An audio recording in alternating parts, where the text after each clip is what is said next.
We welcome you to United in Liberty Radio, where we discuss principles, where we discuss the proper role of government, how principles affect lives. My name is Joe Olivas, here with Dustin Harris, here on a June 3rd. Excited to be here, excited to talk about the principles and the things that rule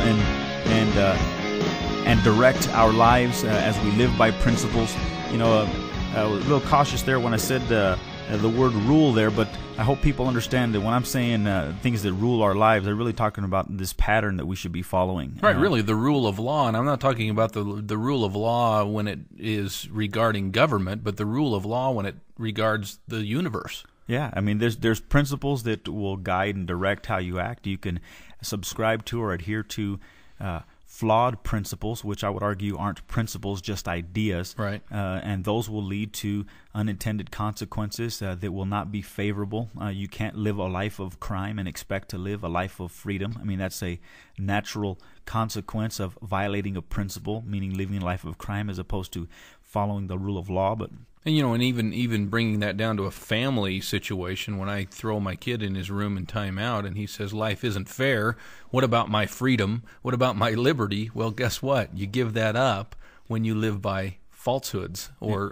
untrue principles. Yeah, you break the rules and you don't follow the rules that are in place. By the way, I didn't really mean I throw him. I don't want anybody calling. You don't lift him up and launch him across the figuratively. Figuratively, he gets thrown in his room. But you know what? That's just really what we need to understand. We know there's certain things that will guide and direct an individual, a certain moral code, if you will, and that moral code, if it's going to be productive for you, your family, your community, your country, it has to be based upon a certain set of principles, and these are principles that don't change, that are carried through to everybody's individual circumstance and every family circumstance, every city, county circumstance. Principles govern and they dictate how we should be living our lives, and when you violate principle, that's a slippery slope, and, right. And we're seeing a lot of evidence of that around the country and around the world, really. I mean, there's a lot of people in up in arms with what's going on in different parts of the world in their own individual countries, but there's a lot going on here in the good old U.S. of A. Yeah, and obviously, Joe, that's one of the reasons, probably the biggest reason that you and I started United in Liberty, got people involved in education, got people involved in activism. It's because of the things that we're seeing, and really even with the younger generation as well. I think you see the older generation.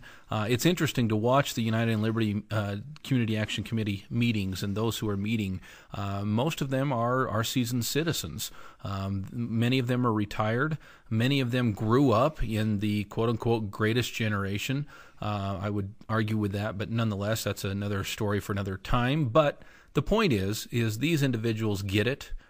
They grew up when there were principles taught and lived. They have seen those slip away, and they are quite worried. I think you sometimes see a younger generation also recognize that there is truth out there that they are missing because they've never known it. We've slipped so far as a society away from the truth, away from true principles, that sometimes we would say, well, they wouldn't know it anyway because they wouldn't recognize it because they don't, it's never existed in their lifetime. But bottom line is, like we talked about in the very beginning here, these are natural laws. These are laws of nature and of nature's God. And when we slip away from them, the natural man or the inner man, the heart, if you will, the soul of an individual will feel that something is wrong and then reach out and want to do something about it. Well, it's interesting to see. I mean, there's a big disconnect, I think. You mentioned our parents' generation, if you will, an older generation before our time that got it, lived by principle. There's many within our generation, you and I in our age group, so to speak, that are really upset with what's going on. They're starting to become more and more aware. You look at kind of the immediate generation that's following, not quite our kids' age, but in that teenage years, getting into adulthood, early married life, early 20s, who want to be involved, or maybe maybe don't really want to be. There's a few that want to be involved, but some of them really just don't know what's going on at all, completely oblivious to what's going on. But then if you talk to our kids, and I don't mean our kids specifically, but kids in general, if you talk to a child and you break down something like BP or welfare, or you break down something like healthcare, those different types of programs in a basic form for a kid to be able to understand it, they will point out the principles that are being violated. They understand because they haven't been indoctrinated enough yet to miss the mark and not be able to see it and identify the principle. They're still living in a time when they recognize when you take the toy away, hey, that was mine and you took it away from me. You know, they recognize when their private property is being taken. They recognize when they're being punished for something that they didn't do, when they're being taxed, you know, and the way you tax a kid is, you know, you send them to bed 10 minutes earlier because you know, you inflict these punishments on kids.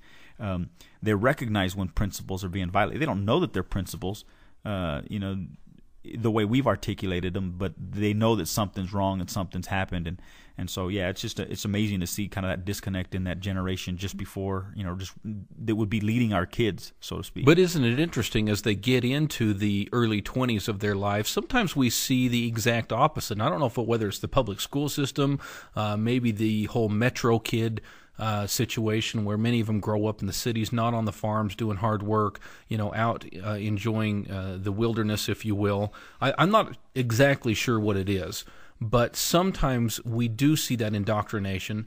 I stumbled across a video that is making its way around the internet. And here is a group of kids, if you will, teenagers, young adults, early 20s, who obviously with some help from a mentor who is much older and definitely, I believe, has an agenda. But here's some kids that have put together a video. They're calling themselves Generation We. That's not we as in W-I-I, we as in Nintendo Wii. This is we as in W-E, which tells you right off, I think, somewhat of their agenda. Whenever you use the words we and united, and I understand, you know, the name of our radio is United in Liberty Radio. The name of our organization is United in Liberty.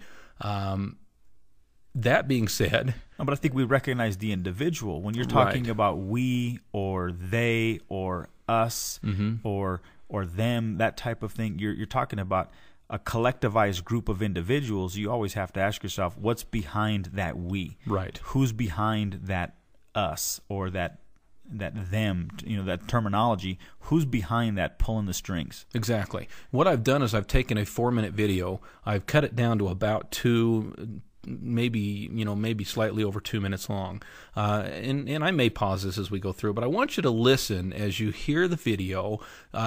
There's some key words that are said here, and basically the gist of the video is this: we are a new generation.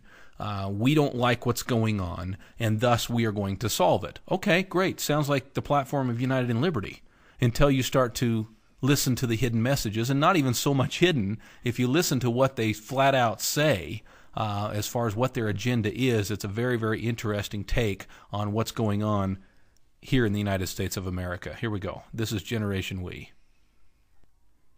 For the past 40 years, the political and social agenda of the United States has been set by our parents, the baby boomers. Who were the largest generation in America. Not anymore. A new generation A new generation is coming to power. In 2016, the youngest of us will reach voting age, making us the largest generational voting bloc in the country. and we're unlike any. That's come before us. We are more globally oriented. We're more ethnically diverse. we're more technologically adept. Better educated.